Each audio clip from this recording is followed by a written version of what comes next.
এসেছি বাড়িতে আর এসেই হচ্ছে একটু ফ্যানের হাওয়া খেলাম কিছুক্ষণ। কালকে রাতে কেক আনা হয়েছিল কিন্তু 12টায় আর কেউ আমরা জেগে থাকিনি, ঘুমিয়ে পড়েছি। কারণ কালকে আমাদের এখানে ভোট ছিল, তো ও মা বাবাকে নিয়ে বেরিয়েছিল, তারপরে আমাকে, মানে সারাদিন ওটাতেই আমাদের গেল।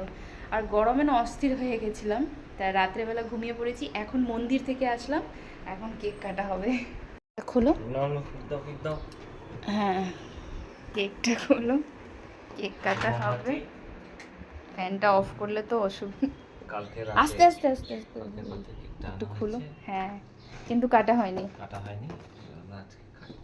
কেকটার ভিতরে কেমন আছে? কেক ভালোই হবে, ফ্রিজে ছিল। হ্যাঁ, ওয়াও। আর ঠিকই আছে, যেরকম নিয়ে আসছিলাম তেমনই আছে। হ্যাঁ, এই যে আমাদের anniversary cake.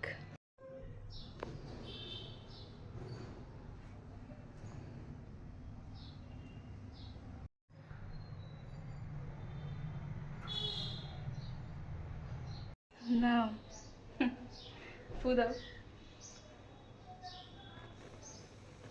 Happy anniversary. Happy anniversary. জানলাটা সরিয়ে দিলে হাওয়া আসবে।